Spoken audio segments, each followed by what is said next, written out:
Today's topic is normal form of a matrix. This normal form is also called first canonical form. We were studying about that what is rank of a matrix and how to find the rank of any matrix. We studied about minors, that how to use minors to find the rank, how to use echelon form to find the rank. Now the normal form means using normal form find out the rank of a matrix. So this is third method. Convert the matrix into normal form, then find its rank. The matrix, any matrix A is called in normal form if it can be reduced in one of the following forms using a finite sequence of elementary row and column transformations. So the if you remember that in echelon form, if we if we have to convert a matrix into row echelon form, we used only row operations, and for column echelon form we used only column operation. But in normal form there is no restrictions like that you have to use only row operation or column operations. We can use both operations. Using combination of row and column operation, we will convert the matrix in one of these forms. So uh, we will apply the elementary row operations, elementary column operation, and will convert the matrix in the uh, in either means either in this form or in this form or in this form or in this form. So whenever we convert the matrix in one of these forms, we say that now matrix is in its normal form. So, and whenever it is in normal form, we say that the rank of the matrix is equal to the order of identity matrix. Now, what is identity matrix here? This is I. So all I, this IR, this IR, this IR, these are identity matrix of order R here. And the all 0 or O, these are null matrices of particular order. So it depends what is the order of identity matrix and what is the order of null matrices in its normal form. It depends on the question actually. So whenever we apply means our objective is to convert the matrix is in means in any one of these forms using row and column operations. And in these forms, whatever the order of identity matrix here, here this is R, or means identity matrix of order R, this is identity matrix of order R, this is identity matrix of order R. So this order R of identity matrix is the rank of that matrix. Clear? Whenever the matrix is in normal form, then the order of identity matrix in its normal form is the rank of that matrix. Now the question arises how to convert the matrix in normal form. Clear? So here all I are the identity matrices of order R, and all 0 or you can say O, these are null matrices of particular order. So if a matrix is in normal form, then the rank of that matrix is defined as the order of identity matrix in its normal form. So in all these forms, the rank of matrix is R, because identity matrices are of order, they are of order R. So if a matrix, now again one, so this is the definition, means this is how to find out the rank. तो आपको first करना क्या है, इस matrix को normal form में convert करना है. Then rank कैसे define करेंगे, जो भी उसके normal form में identity matrix का order होगा, that is the rank of that matrix. Now one more question is asked in the exam, that if A B is about this remark, if A be a matrix of order m by n with rank R. So every matrix, you know that every matrix has a rank. Either it is for null matrix, the rank is 0. Otherwise, all other matrices, they have the rank at least 1. Okay? So all the matrices have some rank. So suppose it is a rank R, then there exist two non-singular matrices P and Q such that the PAQ is equal to normal form of matrix A. Clear? So normal form of matrix A is equal to PAQ. So any matrix, for any matrix of order m by n, there exist two non-singular matrices PQ such that whenever we multiply P from left hand side and Q from right hand side to A, this combination after multiplying all these three matrices, we get the normal form of that matrix A. So it is one remark. So there are some questions based on this remark. Means one matrix would be given to you and you will be asked that find the matrices P and Q. Clear? So we have to use this combination. PAQ is equal to normal form of matrix. So we will convert that matrix A in its normal form and apply some using some row operation, column operation, and using those row and column operation, we will find out the matrices P and Q.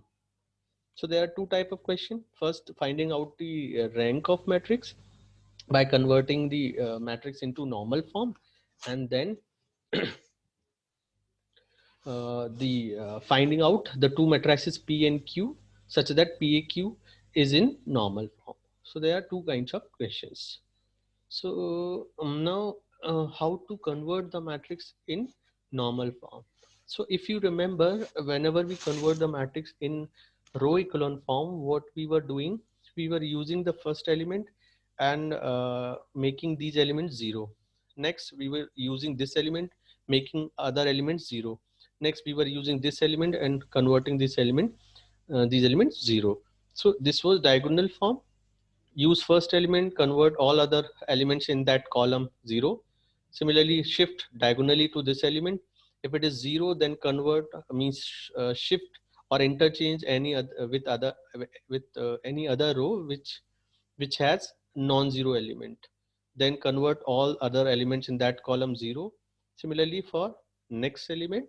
So we continue this whenever we finding out some element in that column. So this was the process for echelon form. Now for normal form, what we have to do, we have to convert this matrix in any one of these forms. And if you means observe that in all these forms, the entries are the identity matrix and null matrix. You know that for null matrix every entry is zero, and for identity matrix you know the format 100 0 1 0 0 0 1. So the elements are either 1 or 0. It depends on the order of that R. If it is three ordered identity, then 100 0 1 0 0 0 1. Similarly, if it is fourth order identity, 100 0 1 0 0 0 1. Sorry, 0010 00 0 1.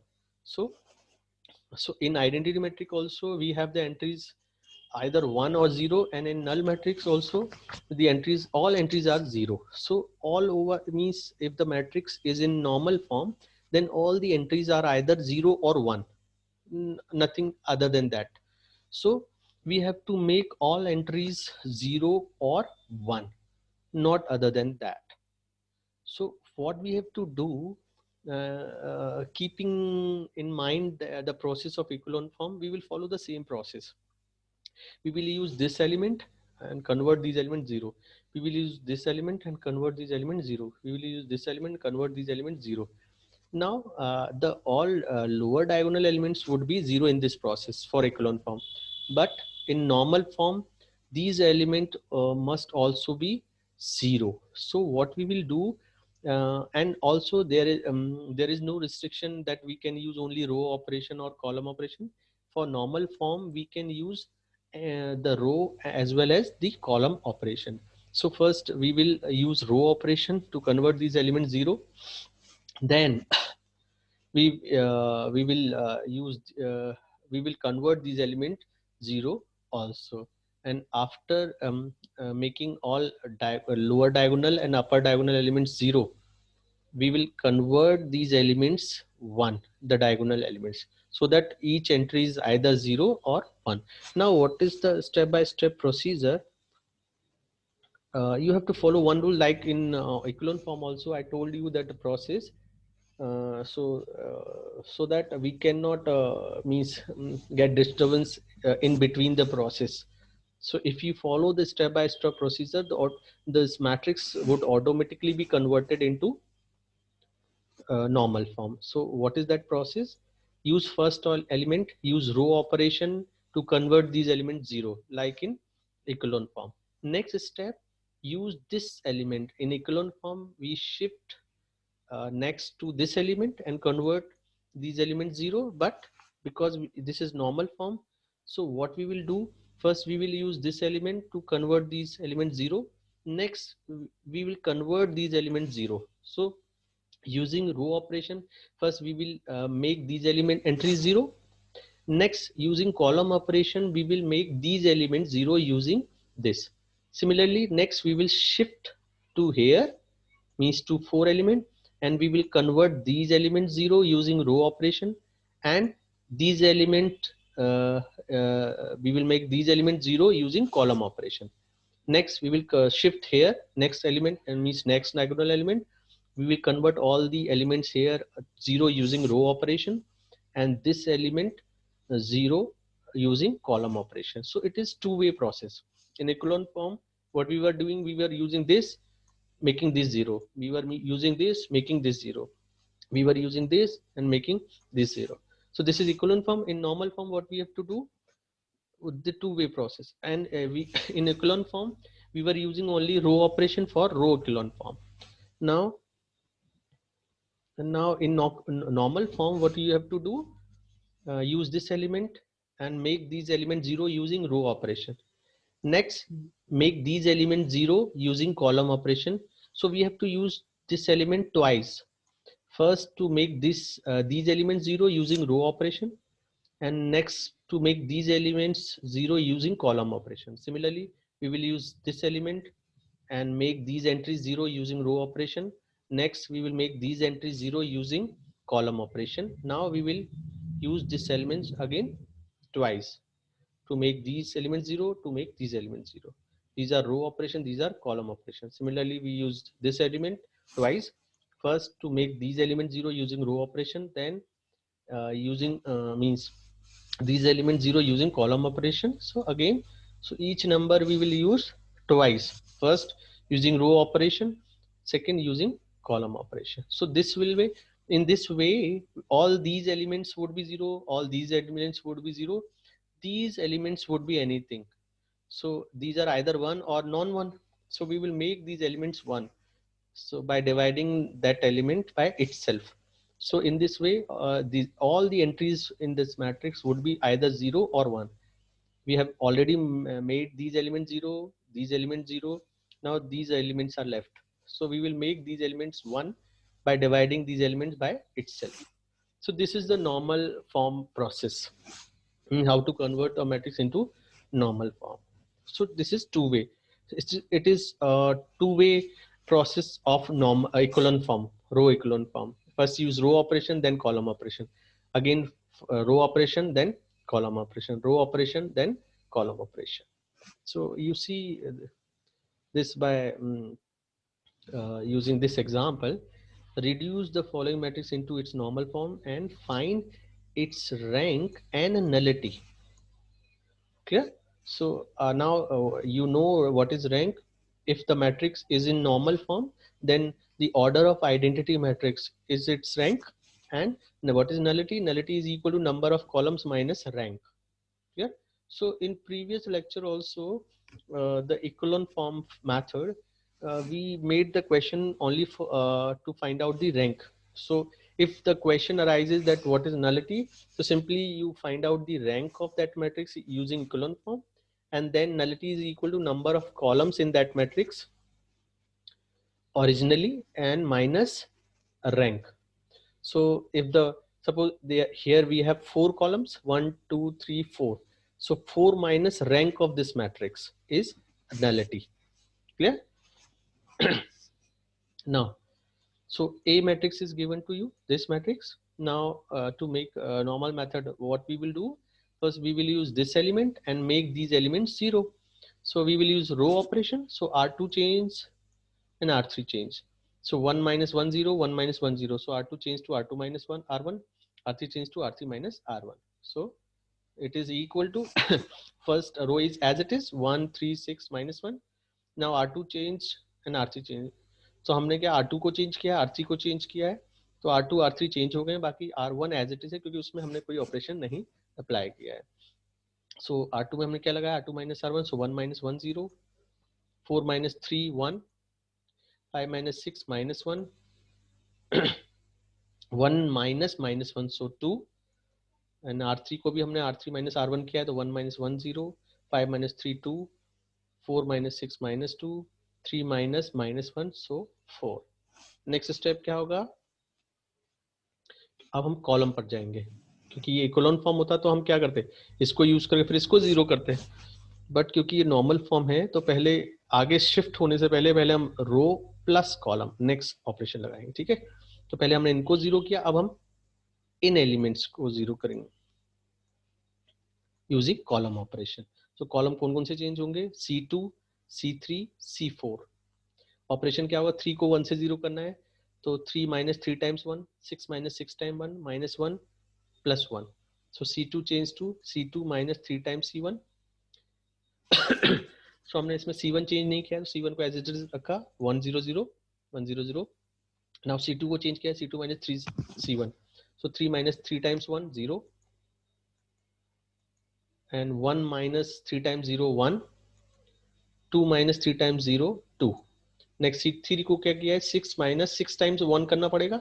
So C3 is equal to C3 minus 6 C1. So C3 6 minus 6 0 minus 1 minus 6 times 0 minus 1 minus 2 minus 6 times 0 minus 2.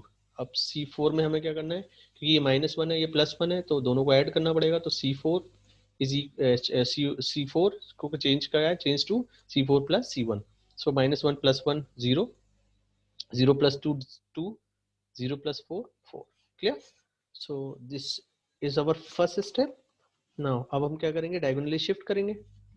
तो हमने इसको use किया था, अब हम क्या करेंगे, diagonally shift होंगे और इसको यूज करेंगे. सो अब हम इस वन को यूज करेंगे, पहले इसकी रो ऑपरेशन यूज करके नीचे एलिमेंट जीरो करेंगे, फिर साइड में कॉलम ऑपरेशन यूज करके इन सबको जीरो करेंगे.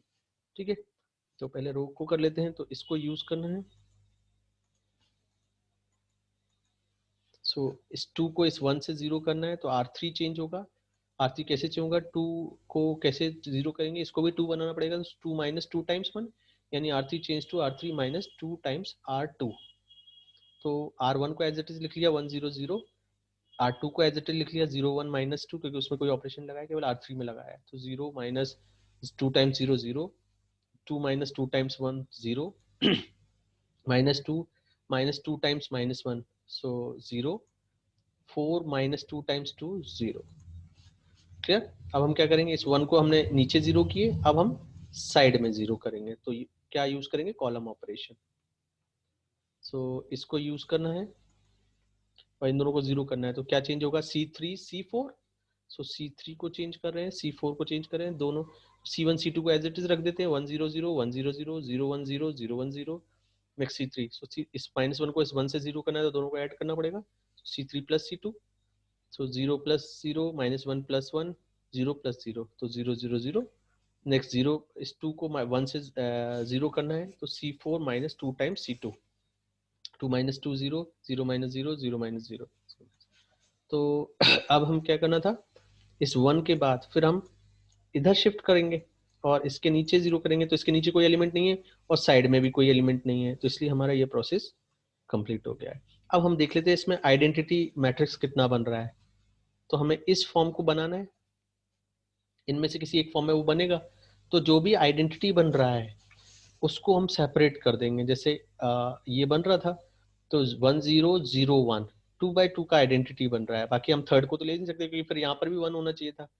तो जो भी आइडेंटिटी बन रहा है उसको हम बाकी सबसे सेपरेट कर दो, ये और ये. अब देख लीजिए ये आइडेंटिटी कितने को बन रहा है, 2 बाई 2 का. सो आइडेंटिटी मैट्रिक्स 2 बाई 2. ये नल मैट्रिक्स बन रहा है 2 बाई 2 का, null matrix 2 by 2.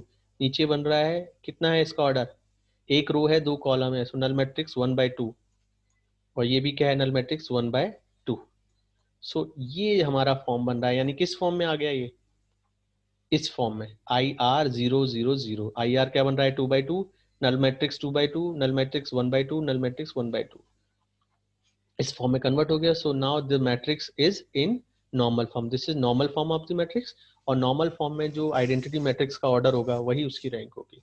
So identity matrix कितने बाय कितने की बन रही है, किसका, उसका ऑर्डर क्या है, 2। So rank of A is the order of identity matrix in its normal form, यानी 2। और नलिटी क्या होती है, nullity of any matrix, number of columns in A minus rank of A. So A में कितने column थे, 1 2 3 4।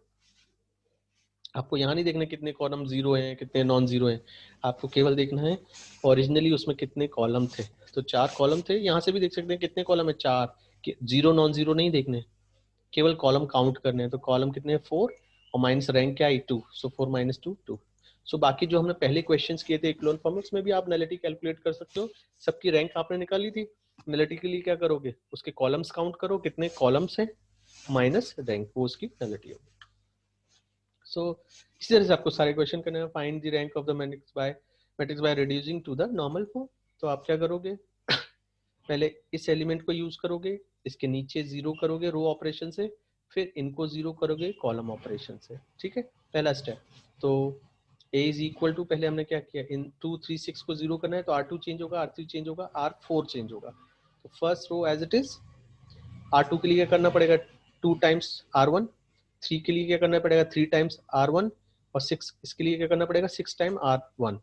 तो operation क्या हो गया, R2 change to R2 - 2R1, R3 change to R3 - 3R1, R4 change to R4 - 6R1। तो इसी तरह से आप कैलकुलेट करना, 2 - 2 0, 4 - 2 टाइम्स 2 0, 3 - 2 टाइम्स 3 3 - 6 -3, और 0 - 0 0। और R3 में क्या लगाया, R3 - 3 टाइम्स R1, 3 - 3 0, 2 - 6 -4, 1 -9 -8, 3 टाइम्स 0 यानी 3। तो ये 3 आ गया। ऐसे ही R4 में क्या लगाया है, R4 - 6 R1, so 6 - 6 0, 8 - 6 time 2, so 8 - 12 -4, 7 - 6 time 3, so 7 - 18, and 5 - 6 time 0 यानी 5। तो ये आ गया, ठीक है। अब आपको क्या करना है तो हमारा एक स्टेप कंप्लीट हो गया। इस 1 को यूज करके आपने क्या किया, इन तीनों को जीरो कर दिया। अब आप क्या करोगे, इसको जीरो करोगे कॉलम ऑपरेशन यूज करके। इन्होंने क्या किया, एक स्टेप ऐड मतलब बीच में आपने दूसरी स्टेप डाली है, बट इसकी इसमें कोई कंपलसरी रूल नहीं है कि जो मैं बोल रहा हूँ वही रूल्स फॉलो होंगे, या ये जो बुक लिख रही है वही रूल्स फॉलो होंगे। आपको any you have to use any sequence of row and column operation, but आपको उन चारों में से किसी एक फॉर्म में वो कन्वर्ट हो जानी चाहिए, ठीक है। तो इन्होंने क्या किया, नेक्स्ट स्टेप पे हम क्या करते हैं, अगर कॉलम वाला के बाद हम नेक्स्ट स्टेप क्या करेंगे, इसको यूज करेंगे, इसके नीचे जीरो करेंगे, साइड में जीरो करेंगे। तो उन्होंने पहले उसको क्या चेंज कर लिया है। तो मैंने आपको बोला था अगर हम इस स्टेप पर जाते हैं, तो क्योंकि जीरो के यूज करके आपको इनको जीरो करना है वो पॉसिबल नहीं है, तो आप क्या करोगे, जीरो की जगह कोई भी नॉन जीरो एलिमेंट हमें चाहिए, तो हम किसी भी रो से इंटरचेंज कर लेते हैं। बट इसमें नॉर्मल फॉर्म है तो कॉलम ऑपरेशन भी यूज कर सकते हैं, इसलिए हम यहाँ से भी चेंज कर सकते हैं, उससे कोई फर्क नहीं पड़ेगा। तो आप किसी भी रो से इंटरचेंज कर लिए। तो -4 को इन्होंने यहाँ रख दिया, इसको यहाँ रख दिया। तो ये वाली रो -4 -8 3 इन्होंने ऊपर रख दिए, 0 -3 0 यहाँ रख दिया है, बाकी कुछ नहीं है। तो उन्होंने ये एक स्टेप बाद वाली पहले ही कर लिया, उससे कोई फर्क नहीं पड़ेगा, आंसर आपका सेम आएगा। तो आप क्या करिए, आपने ये कर लिया, अब नेक्स्ट आप क्या करोगे, इस 1 को यूज करके इन तीनों को जीरो करोगे, यही हमारी नेक्स्ट स्टेप थी। तो हम क्या करेंगे, कॉलम ऑपरेशन चेंज क्या होगा, C2 C3 C4। सो C2 C3 C4 क्यों नहीं, क्योंकि C4 ऑलरेडी जीरो है, हमें यहाँ जीरो करना था, वो ऑलरेडी जीरो है, तो इसमें कोई ऑपरेशन नहीं लगेगा। तो कॉलम 1 एज इट इज आ गया, कॉलम 4 एज इट इज आ गया। अब C2 तो C2 के लिए 2 टाइम्स 2 है, तो इसमें 2 का मल्टीप्लाई करके माइनस करना पड़ेगा। 3 के लिए 3 का मल्टीप्लाई करके माइनस करना पड़ेगा। तो C2 change to C2 - 2 times C1, C3 change to C3 - 3 times C3। तो बस वही ऑपरेशन लगा, 2 - 2 0, बाकी एज इट इज आ जाएंगे एलिमेंट। 3 - 3 0, और बाकी एज इट इज आएंगे, क्योंकि ये एलिमेंट जीरो है तो इसमें किसी भी मल्टीप्लाई करोगे वो सेम एलिमेंट आएगा। तो ये भी आ गया चीज, ओके। अब नेक्स्ट स्टेप, अब नेक्स्ट स्टेप क्या होनी थी, आपने क्या किया, इस 1 को यूज करके उसके नीचे जीरो किए, साइड में जीरो कर दिए। नेक्स्ट स्टेप, अब हम 1 की जगह इस एलिमेंट पर शिफ्ट होंगे। अब हम इनको जीरो करेंगे, फिर इनको जीरो करेंगे। अब अगेन, क्योंकि अब हम क्या कर सकते हैं, हम पहले इसको यूज करेंगे और इसके नीचे जीरो करेंगे, फिर इसके साइड में जीरो करेंगे कॉलम ऑपरेशन पर। इन्होंने क्या, क्योंकि हमें इसको वन भी बनाना होता है लास्ट में, क्योंकि नॉर्मल फॉर्म है, इक्लोन फॉर्म में जरूरत नहीं है, बट नॉर्मल फॉर्म में एंट्री या तो वन होगी या जीरो होगी, सारी एंट्रीज को हमें वन और जीरो में कन्वर्ट करना है। तो इसको वन चाहिए होगा, क्योंकि डायगोनल है तो आइडेंटिटी के लिए इसे वन बनाना पड़ेगा। तो इन्होंने पहले इसे वन बना दिया, आप लास्ट में भी कर सकते हो। पहले इन दोनों, इसको यूज करके इन दोनों को जीरो करो, इन दोनों को जीरो करो, ऐसे ही फिर इसको यूज करके इसको जीरो करो, इसको जीरो करो, फिर ये लास्ट में। तो लास्ट में आप इनको वन बना सकते हो, पर इन्होंने पहले कर दिया, उससे कोई फर्क नहीं पड़ेगा। आंसर मैंने आपको बोला एंट्रीज डिफरेंट हो सकती हैं, पर आंसर सेम आएगा। तो इन्होंने पहले क्या किया, इस -4 को वन बना लिया है, क्लियर। और इसको भी वन बना लिया है, तो क्योंकि ये नेक्स्ट डायगोनल एलिमेंट ही आएगा, तो इन्होंने इसको भी वन बनाया है। तो R2 को चेंज कर लिया, R2 डिवाइडेड बाय -4, R3 को चेंज किया, R3 -3। तो क्या हो गया, R2 में आपने -4 का डिवाइड किया है, तो माइनस ये 1 हो गया, ये 2 हो गया, और ये -3/4 हो गया। ऐसे R3 में -3 का डिवाइड किया है, तो 0 0 1 0, ये वाला ये आ गया। अब वही सीक्वेंस लगा दिया जो आपको हम बताते हैं, जस्ट वन को यूज करके आपको इसको जीरो करना है, फिर इसको जीरो करना है। तो पहले हम इसको जीरो कर लेते हैं। सो वन को यूज करके आपको इन दोनों को जीरो करना है, ये ऑलरेडी जीरो है, तो केवल ऑपरेशन क्या होगा, R3 में, सॉरी R4 में, 1 2 3 4। सो R4 को चेंज करने के लिए क्या करना पड़ेगा, इसमें 4 का मल्टीप्लाई करके ऐड करना पड़ेगा। अगेन पहले इन्होंने क्या है, इन दोनों को जीरो कर दिया है, तो उससे ऑर्डर कुछ भी कर सकते हो आप। ऐसा नहीं कि पहला यूज करके पहले रो को जीरो करना है फिर कॉलम को करना है, आप उल्टा भी रख सकते हो, पहले इन कॉलम को जीरो करिए फिर रो को जीरो कर लीजिए, ऐसे ही फिर इसको यूज करके पहले कॉलम को जीरो कर लीजिए, रो को जीरो कर लीजिए। तो इसमें कोई इसका कोई रूल, रिटर्न रूल नहीं है कि पहले क्या करना है। आप पहले वन भी बना सकते हो डायगोनल को, उससे कोई फर्क नहीं पड़ेगा, आंसर आपका सेम है। तो इन्होंने पहले क्या किया, इस वन को यूज करके पहले इनको जीरो किया है, तो कॉलम लगेगा, कॉलम ऑपरेशन। तो आपको इसको C3 को जीरो करना है, C4 को जीरो करना है, तो C3 चेंज कर लिया, C4 चेंज कर लिया, तो C1 and C2 as it is रख दिए। अब C3 में क्या लगाना पड़ेगा, 2 2, इसमें 2 का मल्टीप्लाई करके माइनस करना पड़ेगा, तो C3 माइनस 2 टाइम्स C2। इसके लिए क्या करना पड़ेगा, 1 में 3/4 का मल्टीप्लाई करके ऐड करना पड़ेगा। तो कहाँ गया, C4 change to C4 minus, ये माइनस की जगह प्लस होना चाहिए, क्योंकि ये माइनस ऑलरेडी है, तो 3/4 का मल्टीप्लाई किया तो प्लस करने पर जीरो होगा, तो ये प्लस होना चाहिए, क्लियर। सो C3 हमने 0 2 माइनस 2 0, 1 माइनस 2 टाइम्स 0 1, -11 और -2 टाइम्स -4, सो -11 + 8 यानी -3, सो -3 आ गया। ऐसे C4 के लिए 0 + 0 -3/4 + 3/4, 0 + 0 5, और ये आ जाएगा -3/4, सॉरी -3, क्योंकि आपने इसमें क्या किया, 3/4 का मल्टीप्लाई किया है और ऐड किया है। सो 4 से 4 कैंसिल हो जाएगा, सो 5 - 3 2 आ जाएगा, so दिस इज 2। अब क्या होगा, तो ये ऑपरेशन हो गया। अब आपको क्या करना है, अब इसको यूज करके आपको, पहले आपने इसको जीरो किए थे, अब इनको जीरो कर लीजिए, तो रो ऑपरेशन लगेगा। अब क्योंकि ये जीरो ऑलरेडी है R3, केवल R4 को चेंज करना है, तो R4 में क्या करना पड़ेगा, 4 का मल्टीप्लाई करिए और ऐड कर दीजिए। So R4 change to R4 + 4 times R2। So बाकी सब अनचेंज है, तो R1 एज इट इज है, R2 एज इट इज है, R3 एज इट इज है, केवल क्या बचा, R4। सो R4 में हमने क्या लगा दिया, 4 का मल्टीप्लाई करके ऐड किया, सो ये हो जाएगा 0 -3 2 एज इट इज बचेंगे, तो ये हो गया -3 2। अब नेक्स्ट स्टेप क्या होनी चाहिए थी, आप पहले इस वन को यूज किया, फिर इस वन को यूज किया। अब हम इस वन को यूज करके इसके नीचे जीरो, साइड में जीरो, तो साइड में जीरो करने की जरूरत नहीं है, क्योंकि एक ही कॉलम है, वो ऑलरेडी जीरो है, केवल इसको जीरो करना है। तो आप क्या ऑपरेशन लगेगा रो में, तो रो कौन सा है, R4 में क्या करना पड़ेगा, 3 का मल्टीप्लाई करके R3 में इसमें ऐड कर दीजिए।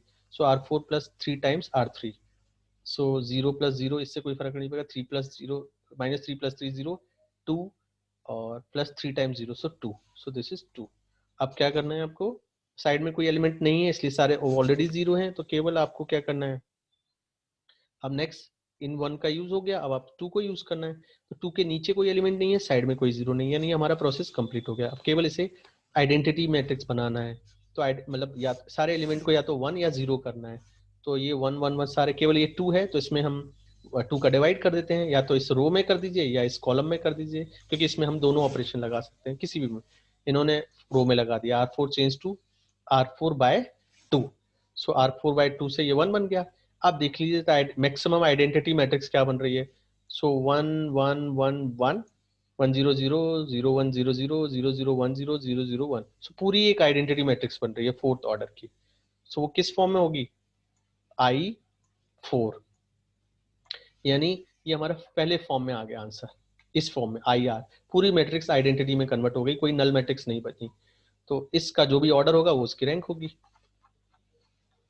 सो ये आइडेंटिटी मैट्रिक्स फोर्थ ऑर्डर की है, तो रैंक क्या होगी, 4। नलिटी क्या होगी, कितने कॉलम है, 4, और रैंक क्या है 4, सो 4 - 4 0, सो इसकी नलिटी क्या होगी, 0। क्लियर। सो ऐसे ही आपको नेक्स्ट क्वेश्चन करने हैं, नॉर्मल फॉर्म में कन्वर्ट करिए। आप देखिए, क्योंकि ये 3 को यूज करके आपको नीचे 0 करने हैं, साइड में 0 करिए। तो इन्होंने पहले 3 को 1 बना लिया है, क्योंकि इसको वैसे भी लास्ट में इक्वलन फॉर्म में कोई प्रॉब्लम नहीं है, 3 को 3 रखने देना है लास्ट में भी, लेकिन नॉर्मल फॉर्म में क्योंकि इस 3 को 1 बनाना पड़ेगा, इसे इन्होंने पहले 1 कर दिया है, और इससे हमारी कैलकुलेशन भी ईजी हो जाएगी। तो पहले इन्होंने क्या किया, इसको 1 बना लिया इस कॉलम में, क्योंकि इसमें रो और कॉलम दोनों यूज कर सकते हैं, तो इन्होंने कॉलम में डिवाइड कर दिया है 3 का। क्यों किया है, क्योंकि 3 के मल्टीपल में सारे नंबर हैं इसलिए। अदरवाइज आप रो में भी कर सकते हो, लेकिन रो में जैसे ही 3 का डिवाइड करोगे तो ये -1/3 2/3 बन जाएगा, जो कैलकुलेशन को टफ करेगा। इसलिए उन्होंने क्या किया है, कॉलम में डिवाइड कर दिया। अदरवाइज अगर ये भी नहीं करना है तो आप सिंपली इस 3 को यूज करके नीचे 0 करिए, साइड 0 करिए, फिर 2 को यूज करके नीचे 0 करिए, साइड को 0 करिए, इस 2 को यूज करिए, फिर लास्ट में ये सारे 0 हो गए, केवल डायगोनल को 1 बना दीजिए। फिर क्या है, बाकी एलिमेंट में कोई फर्क नहीं आएगा, इसको 3 से डिवाइड कर दिया, इसको 2 से, इसको 2 से, तो ये आइडेंटिटी में कन्वर्ट हो जाएगा। तो ऐसा भी कर सकते हैं, ठीक है, उसे आंसर में कोई फर्क नहीं आएगा। तो इन्होंने पहले क्या है, इस C1 में 3 का डिवाइड कर दिया है, जिससे ये एलिमेंट 1 बन गया, और ये भी 2 के मल्टीपल में है, तो इन्होंने इसको भी 2 से डिवाइड कर दिया है। ये कोई कंपलसरी स्टेप नहीं है, बस वो अपनी कैलकुलेशन ईजी कर रहे हैं, आपको स्टेप वही याद रखनी है। फिर इन्होंने क्या किया, C3 को 2 से डिवाइड करके ये आ गया। अब आप करिए वही, ये 1 है तो पहले नीचे 0 करिए, फिर साइड में 0 करिए, ठीक है। सो इन्होंने इंटरचेंज भी किया है C2 C3 को, बाकी इसकी कोई जरूरत नहीं है, ठीक है, अननेसेसरी स्टेप है, इसका कोई यूज नहीं है। तो नेक्स्ट, क्योंकि तो आप क्या करेंगे, आपको वही करना है जो मैंने आपको प्रोसेस बताया। आप क्या करिए, इस 1 को यूज करके पहले इन दोनों को 0 करिए, तो ऑपरेशन क्या बनेंगे, R2 चेंज होगा, R3 चेंज होगा। R2 के लिए R2 change to R2 plus 2 times R1, R3 के लिए R3 प्लस R1, तो आपके ये दोनों 0 हो जाएंगे। फिर आप क्या करोगे, इनको 0 करोगे तो कॉलम लगेगा, तो कॉलम लग के according C2 change to C2 plus C1 and C3 minus C1, तो इससे ये दोनों 0 हो जाएंगे। फिर जो भी ये एलिमेंट आएगा उसके नीचे 0 करोगे, साइड में 0 करोगे, और लास्ट में जो डायगोनल है उनको आपको 1 बनाना है, तो आप उस प्रोसेस से करिए, ठीक है। तो इन्होंने क्या किया, ये आ गया, इन्होंने फिर R2 को R3 से चेंज कर दिया, नहीं वो तो यह है। अब क्या करना है, इसको इससे चेंज कर देते हैं, क्योंकि 1 इसको भी 0 करना है, तो 1 - 1 यानी 1 - 1 से 0 हो गया, 2 - 2 से ये 2 है। फिर उन्होंने लास्ट में ये भी ऑपरेशन लगा दिया है। तो कॉम्बिनेशन क्या है, आपको इन ऑपरेशन से डरने की जरूरत नहीं है, आप अपने खुद के ऑपरेशन लगाइए, जो मैंने बताया वो सीक्वेंस अप्लाई करिए, आंसर सेम आएगा। तो ये आइडेंटिटी मैट्रिक्स किस ऑर्डर की बनी, सेकंड ऑर्डर की, क्योंकि दो ही 1 है। So I2 null matrix 2/1, null matrix आप पार्टीशन करोगे ना, तो पार्टीशन क्या बनेगा, एक यहाँ से पार्टीशन हो जाएगा, एक यहाँ से पार्टीशन हो जाएगा। सो ये identity matrix 2/2, null matrix 2/1, null matrix 1/2, null matrix 1/1। So identity matrix का ऑर्डर क्या है, 2, इसलिए रैंक क्या होगी, 2। नलिटी क्या होगी, 3 कॉलम है, 3 - 2 1। तो इसी तरह से आपको सारे क्वेश्चन करने हैं, कोई डाउट होगा तो हम डिस्कस कर सकते हैं व्हाट्सएप पर या लाइव क्लासेस में, क्लियर। इसको यूज करिए, इसको 0 करिए, इनको 0 करिए, इसको यूज करिए, इसको नीचे 0 कीजिए, साइड में 0 कीजिए, फिर इसको यूज करिए, इसके नीचे तो कोई एलिमेंट नहीं है बट साइड में है, तो साइड में आपको 0 करना पड़ेगा, क्लियर, लाइक दिस। आपके 9 के नीचे तो कोई एलिमेंट नहीं है, लेकिन -32 को आपको इससे 0 करना पड़ेगा, तो सी कॉलम ऑपरेशन लगेगा, क्लियर।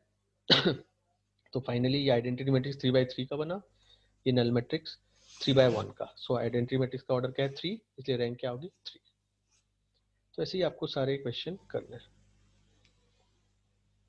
अब वो जो सेकंड पार्ट था, find the two non singular matrices P and Q such that PAQ is in normal form। तो इसको करना कैसे है, आपको सिंपली ए को नॉर्मल फॉर्म में कन्वर्ट करना है। ये हमें पता है कैसे करना है, जैसे हमने बाकी क्वेश्चंस किए हैं। सो ए, अब आपको करना क्या है, कैसे आपको A is equal to P A Q निकालना है।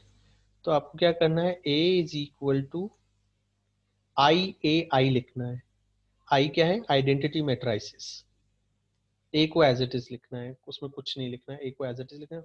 अब जो पहला आई थ्री और बाद वाला आई थ्री, उसमें डिफरेंस क्या है, ए में जितनी रोज होंगी वो लेफ्ट साइड आइडेंटिटी का ऑर्डर होगा। मींस ए में 3 रोज है, तो इस आइडेंटिटी मैट्रिक्स का क्या होगा, I three means third order की।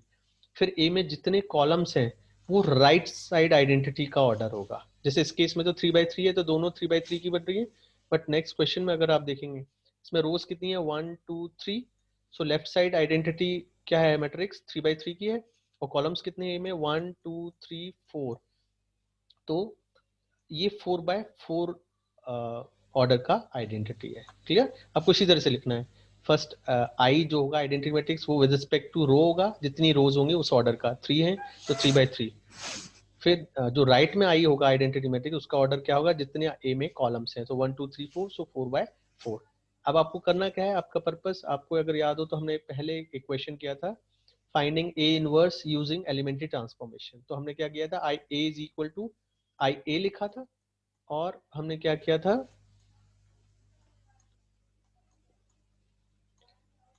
आपने इस ए को आइडेंटिटी में कन्वर्ट किया था, और जितने ऑपरेशन आपको लगाने थे, रो, सारे रो ऑपरेशन यूज करने थे, वो सारे रो ऑपरेशन आप किस पे लगाते थे, आइडेंटिटी पर। तो जो ए है वो आइडेंटिटी में कन्वर्ट हुआ, तो आई किस पर कन्वर्ट हो जाता था, ए इनवर्स पर। वही के सेम कंसेप्ट है। अब बस इसमें 2 आई है, एक लेफ्ट आई एक राइट आई। तो आपको करना वही है कि इस ए को आपको नॉर्मल फॉर्म में कन्वर्ट करना है। तो नॉर्मल फॉर्म के लिए आप रो ऑपरेशन भी यूज कर रहे हो, कॉलम भी कर रहे हो। तो जो भी इस पर रो ऑपरेशन लगेंगे, तो अगर आपने रो किसी स्टेप में रो ऑपरेशन लगाया है, तो वो लेफ्ट वाली आइडेंटिटी पर लगेंगे, ये बाकी दो एज इट इज रहेंगे। और अगर आपने यहाँ कॉलम ऑपरेशन लगाए हैं, तो वो कॉलम ऑपरेशन आपको राइट वाली आइडेंटिटी पर लगाना है। इन दोनों को अनचेंज रखना है, बस ये याद। ठीक है, करना क्या है कि इस ए इज इक्वल टू, ये आपको पता है कैसे लिखना है, आई ए आई। पहले वाला आई का ऑर्डर वो होगा जो इस जिस ए में जितनी रो होंगी। सेकंड वाला आई का मतलब राइट वाली आई का वो ऑर्डर होगा जितनी ए में कॉलम्स होंगे। अब आपको क्या करना है, आपका पर्पस है इसको नॉर्मल फॉर्म में कन्वर्ट करना, ए को। ये आपको आता है, how to convert this matrix to normal form. आप रो ऑपरेशन यूज करोगे, कॉलम ऑपरेशन यूज करोगे, मतलब वही प्रोसेस क्या करोगे, इसको यूज करिए, इन दोनों को जीरो करिए रो ऑपरेशन से। तो नेक्स्ट स्टेप में आप क्या करोगे, जो रो ऑपरेशन यहाँ लगाए वही रो ऑपरेशन आप इस मैट्रिक्स पर लगाओगे, इन दोनों को अनचेंज रखोगे। नेक्स्ट स्टेप में आप क्या करते हो, 3 को यूज करके इन तीनों को जीरो करोगे यूजिंग कॉलम ऑपरेशन। तो वो जो कॉलम ऑपरेशन है वो आपको केवल इस मैट्रिक्स पर लगाना है, राइट वाली में। सिमिलरली फिर आप क्या करोगे, 1 को यूज करोगे, नीचे जीरो करोगे रो ऑपरेशन के थ्रू, तो वो रो ऑपरेशन इस वाली पर लगाना है जो ये रिड्यूस होके आ गई है। फिर इन दोनों को जीरो करोगे तो कॉलम ऑपरेशन लगाओगे, तो वो दोनों कॉलम ऑपरेशन आपको यहाँ अप्लाई करने हैं। इस तरह तो ये रो ऑपरेशंस यहाँ लगेंगे, कॉलम ऑपरेशन यहाँ लगेंगे। तो लास्ट में जैसे ही ये नॉर्मल फॉर्म में कन्वर्ट हो जाएगा, तो जो लेफ्ट वाली है वो P बन जाएगा, और राइट वाली मैट्रिक्स Q बनेगा। इस तरह से आपको करना है। क्लियर, देख लीजिए एग्जाम्पल कैसे करना है। तो पहला क्वेश्चन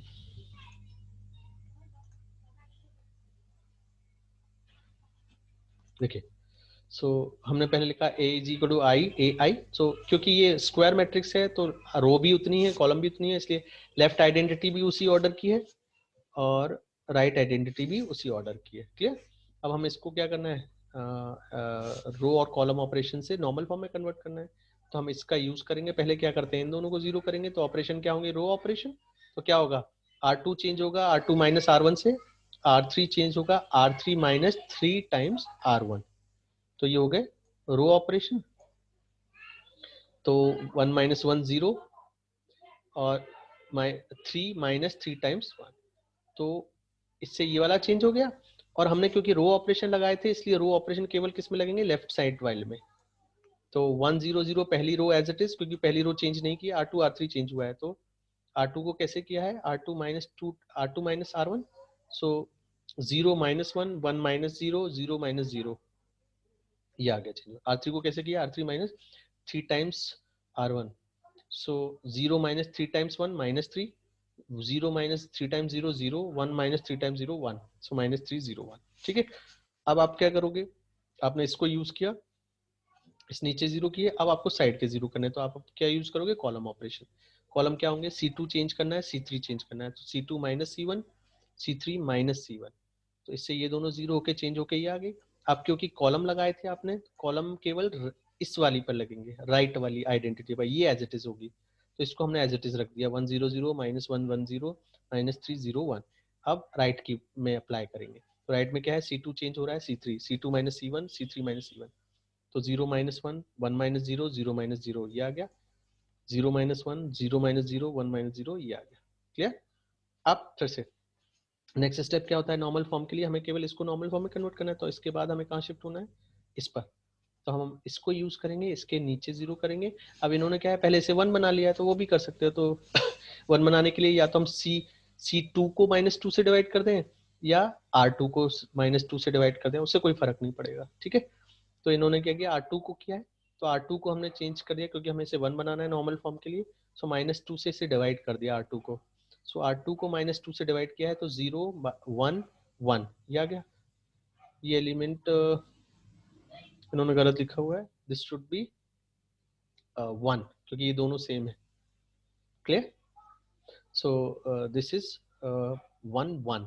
अब क्योंकि रो ऑपरेशन लगाया था, तो रो किस में लगेगा, इस वाली में, लेफ्ट वाली में, राइट वाली एज इट इज आ जाएगी, क्लियर। सो इसमें क्या किया, R2 चेंज टू R2 में हमने क्या किया, -1/2 का मल्टीप्लाई कर दिया, सो -1/2, सॉरी प्लस, क्योंकि -1 ऑलरेडी था, इसलिए 1/2 -1/2 0, तो ये हमने चेंज कर दिया। अब क्योंकि ये 1 है, इसको यूज करके हमें नीचे जीरो करना था, तो क्या ऑपरेशन यूज होगा, R3 चेंज होगा, सो R3 कैसे करना है, इसमें 2 का मल्टीप्लाई करके ऐड करना है, तो R3 change to R3 + 2 times R2, तो इससे ये वाली -2 + 2 0 हो गया, और ये -2 ये भी 1 है, सो ये भी 0 हो जाएगा, तो अब ये ठीक है, 0, ठीक है। और क्योंकि R ऑपरेशन लगा है, रो ऑपरेशन, तो किस में लगेगा, लेफ्ट हैंड साइड में, राइट वाली एज इट इज आएगी, क्लियर। तो R2 में लगा दिया, R3 चेंज टू, सॉरी, इस row operation, R3 change to R3 + 2 times R2, so R3 change करना है, बाकी दो एज इट इज, तो first row as it is, second row as it is, R3 change किया है, so R3 + 2 times R2, so -3 2 times this, so -3 + 1 -2, 0 + 2 times -1/2, तो -1 -1 + 2 times 0, so 1, clear. और right वाली एज इट इज। अब हम क्या करना है, क्योंकि ये नॉर्मल फॉर्म में कन्वर्ट हो गया,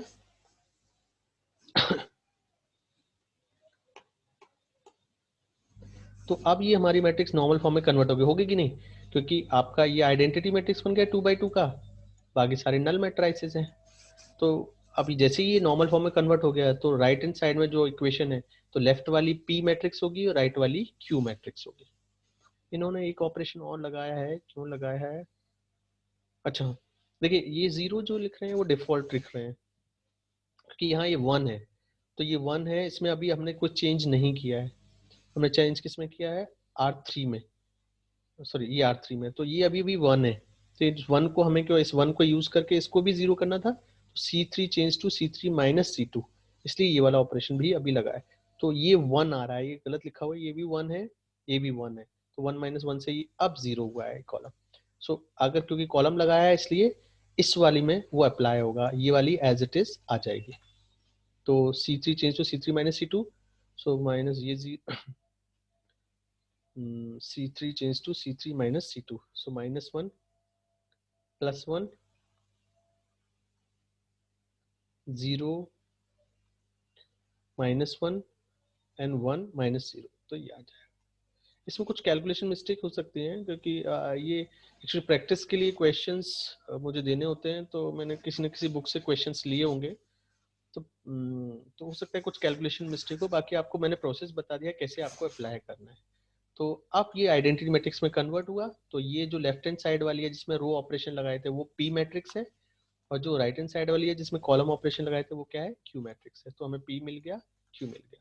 ठीक है, एक और क्वेश्चन अगर आप देख लीजिए, ये ए है, कितनी रो है 3, तो लेफ्ट हैंड साइड आइडेंटिटी 3/3 की, और कितने कॉलम है 4, तो राइट हैंड साइड वाली आइडेंटिटी 4/4 की। अब आपको क्या करना है, इसको नॉर्मल फॉर्म में कन्वर्ट करना है। तो पहले आप क्या करोगे, इस 3 को यूज करके नीचे 0 करना है, बट ये यहाँ हमें 1 दिख रहा है, तो जैसे ही अगर हम 1 यहाँ ले आएंगे तो हमारी कैलकुलेशन ईजी हो जाएंगे, इसलिए पहले इसने इंटरचेंज किया है।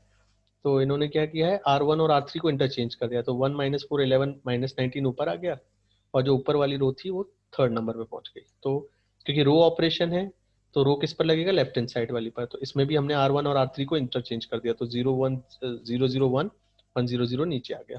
ठीक है, अब नेक्स्ट स्टेप क्या होगा, इस 1 को यूज करके आपको या तो पहले 5 3 को 0 कर लीजिए, या इन्होंने पहले कॉलम को कर लिया, तो किसी भी ऑर्डर में कर सकते हो। तो इन तीनों को 0 करा है, तो C2 में हमें क्या करना पड़ेगा, 4 का मल्टीप्लाई करके ऐड करना पड़ेगा, 11 के लिए 11 का मल्टीप्लाई करके माइनस करना पड़ेगा, और -19 के लिए 19 का ऐड मल्टीप्लाई करके ऐड करना पड़ेगा। तो वही ये तीनों ऑपरेशन है। तो इससे ये तीनों 0 गए, क्योंकि कॉलम ऑपरेशन थे इसलिए आप राइट हैंड साइड चेंज होगा। तो यही तीनों ऑपरेशन आप इस आइडेंटिटी में लगाएंगे तो आपकी ये मैट्रिक्स आ गई। फिर आप इन तीनों को 0 करोगे तो रो 2 और रो 3 चेंज होगा। तो रो 2 रो 3 को हमने ये ऑपरेशन लगा के ये 0 कर दिए, और रो ऑपरेशन है इसलिए किस में लगेंगे, लेफ्ट हैंड साइड में लगेंगे, तो ये वाली चेंज होके ये आ गई, और ये एज इट इज। क्लियर? सो ऐसे ही सो इसमें कुछ कैलकुलेशन मिस्टेक होती है, वो आपको वेरीफाई कर लेना है, आपको इधर दिमाग इतना लगाना नहीं है। ठीक है, आप अपने ऑपरेशन से अप्लाई करिए। सो फिर ये कन्वर्ट होके आया, ऐसे ही आपको प्रोसेस, इसको यूज करके इसके नीचे 0 करिए, साइड में 0 करिए, इसको यूज करिए, इसको 0 करिए, इसको 0 करिए। तो वो प्रोसेस फॉलो करते करते आपका ये आया, फिर इसको भी 0 करना है, तो आपका ये आपका पार्टीशन हो गया, तो ये नॉर्मल फॉर्म में कन्वर्ट हो गया। तो लेफ्ट हैंड साइड वाली पी, राइट हैंड साइड वाली क्यू। ये भी वही क्वेश्चन है, 3/4 का मैट्रिक्स है, तो लेफ्ट हैंड साइड वाली 3/3 की, राइट हैंड साइड वाली 4/4 की। वही रो ऑपरेशन, पहले इन दोनों इसको यूज किया है तो इन दोनों को 0 किया है, तो रो ऑपरेशन लगाए, तो रो ऑपरेशन से ये चेंज हो गया। फिर इन तीनों को 0 किया है कॉलम ऑपरेशन से। ठीक है, पहले इन्होंने इसी को 0 कर दिया है। तो इन्होंने ऑर्डर कुछ भी रखा है, आप ये ऑर्डर भी ले सकते हो, जो मैंने बताया वो ऑर्डर भी ले सकते हो, बाकी आपके दिमाग में जो चल रहा है वो भी ऑर्डर कर सकते हो। बस फर्क ये कि एलिमेंट चेंज हो सकते हैं, बट आंसर सेम आएगा। आपका ऑब्जेक्टिव क्या है, to make this matrix in normal form. तो लेफ्ट हैंड साइड वाली पी में कन्वर्ट हो जाएगी, राइट हैंड साइड वाली क्यू में कन्वर्ट हो जाएगी। नॉर्मल फॉर्म के लिए we can use both the row operation and column operations. वही क्वेश्चन है, पी ए क्यू में कन्वर्ट करना है। सो नेक्स्ट टॉपिक जो होगा that would be solution of system of linear equations.